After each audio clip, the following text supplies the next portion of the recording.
रूपमा हुनु पर्यो, दोषीलाई कारबाही हुनु पर्यो भन्ने अनि अब नेपाल सरकारले बोलिदिनु है पछाडिको मान्छे नबोल्नु नेपाल सरकारले गर्नुपर्ने त हामीले गर्नै पर्यो त्यसमा त होइन। अब एउटा रकम त दिनै पर्छ हामीले। अनि त्यो बाहेक भनेको हाम्रो उहाँको अब स्वास्थ्य शिक्षा पनि उहाँलाई निःशुल्क गरिदिनु पर्यो भनेर भन्ने उहाँहरूले माग राख्नु भएको थियो। 5वटा माग मध्येमा हामीले अर्को 3टा माग अझै हामीले थप्यौँ, हामी आफ्नै तर्फबाट हामीले थप्यौँ। अरू केही मागहरू तपाईँ थप्नुपर्छ कि भन्ने कुराहरू गर्दै गर्दाखेरि चाहिँ उहाँले चाहिँ हाम्रो बुवा चाहिँ बिरामी हुँदो रहेछ, त्यसको लागि निःशुल्क उपचार भइदिए राम्रो हुन्थ्यो कि भन्ने उहाँले कुरा गर्नुभएको थियो। हामीले त्यही अनुसारमा हुन्छ, हामीले त्यसमा नै हामी गर्न सक्छौँ भनेर हामीले त्यसमा नै हामी मान्यौँ। अनि त्यसपछि त्यसमा नि उहाँले भाइले भन्नुभयो जस्तो बुवा आमा दुवैजनाको निःशुल्क उपचारको लागि त्यसको लागि हामीले गर्छौँ भनेर हामीले एउटा थप्यौँ। त्यो बाहेक अर्को थपेको भनेर चाहिँ हाम्रो भाइ र बहिनी रहेछ निःशुल्क शिक्षा हामीले थपिदियौँ। अनि घर गर्ने घरमा किन हाम्रो पार्क बनाउने कि पार्क बनाउने कुरा भयो होइन।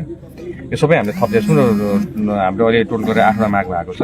अनि भोलि बिहान चाहिँ हाम्रो तपाईँको दाह संस्कार उहाँहरूले गर्छ भनेर भन्नुभएको छ।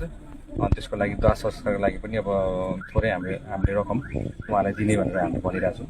त्यसपछि उहाँको चाहिँ त्यहाँ पोस्टमार्टमको लागि हामीले पठाइदिन्छौँ, किनभने इन्भेस्टिगेसन त फेरि निष्पक्ष हुनु पऱ्यो, जारी जानु पऱ्यो पोस्टमार्टमको लागि पनि होइन। त्यसपछि हामीले अझै टेकेर हामीले अझै काम कडाभन्दा कडा कारवाही गर्न हामीलाई सजिलो हुन्छ भन्ने हिसाबले चाहिँ त्यसपछि पोस्टमार्टम हुने बित्तिकै लगतै हामीले चाहिँ उहाँको सबलाई भाइको सबलाई चाहिँ यहीँबाट उहाँको आँगनमा ल्याएर चाहिँ त्यसपछि बल्ल हाम्रो दाह संस्कारको प्रक्रिया चाहिँ हामी यहाँबाट सुरु गर्ने भनेर उहाँले भन्नुभएको छ। त्यही गृहमन्त्रीज्यू अलिकता बिहानैदेखि हामीले आफन्त र परिवारजनबाट के सुनिरहेको छौँ भने अहिलेसम्म शव कहाँ छ, कुन अवस्थामा छ भन्ने हामीलाई कुनै किसिमको जानकारी आएको छैन। यो शव कहाँ राख्नु भएको छ, पोस्टमार्टमको लागि पठाउनु भएको छ भने कुन अस्पतालमा राखिएको छ, अलिकता जानकारी गराइदिनु। अहिले धरानमा अहिले तपाईँको जसमा थाहा छ, धरानमा तपाईँको बिबी स्वास्थ्य विज्ञान प्रतिष्ठान त्यहाँ भाइको सब छ। अनि त्यहाँ चाहिँ हामीले किन पठाएको भन्दाखेरि त्यहाँ चाहिँ एक्सपर्ट टिम फोरेन्सिक त्यो इन्भेस्टिगेसन गर्न हामीलाई सजिलो हुन्छ भनेर हामीले चाहिँ कसैको हस्तक्षेप नहोस्, त्यसमा छानबिन निष्पक्ष हुनु भन्ने हिसाबले चाहिँ अघि त्यहाँ सक्छ।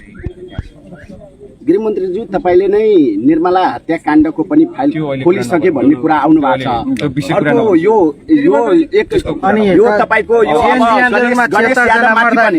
गणेश यादवले पनि निष्पक्ष, गणेश यादवको घटनामा निष्पक्ष छानबिन हुन्छ, उसले न्याय पाउँछ भन्ने जुन आश्वासन दिनुभएको छ त्यो आश्वासन पुरा हुन्छ भन्ने यहाँका स्थानीयलाई कसरी विश्वास गर्नुहुन्छ? अब त्यो भनेको तपाईँको छानबिन समिति निष्पक्ष बनाउनलाई हो होइन। छानबिन समिति निष्पक्ष बनाएर हामीले आफै त्यसलाई चाहिँ कडाभन्दा कडा निर्देशन दिएर यसमा दायाँ बायाँ नहोस् भनेर हामीले निर्देशन दिने काम हो होइन। हामीले यसमा आफै नै इन्टरभेन गरिरहेको छौँ नि त होइन। उहाँलाई उतापट्टि हाम्रो सुनसरीको घटना पाउने हामीले 3जना फोरेन्सिक, एकजना बलिस्टिक, एकजना फेरि एक्सपर्ट हामीले थुप्रै कारण किन त छानबिन निष्पक्ष होस् भनेर, ताकि उहाँहरूलाई पनि ढुक्क होस् न। खासमा ल साँच्चीकै सरकारले छानबिन पहिला जस्तो गरेर एउटा प्रतिवेदन बनाएर रफादफा गर्ने त अहिले त हाम्रो हातमा छ नि त। जब हाम्रो हातमा छ, हाम्रो हातमा अहिले शक्ति छ भने हामीले त्यसलाई त सही युटिलाइज गर्नु पर्यो नि त। अर्को जेएनजीको आन्दोलनको बेला घाइते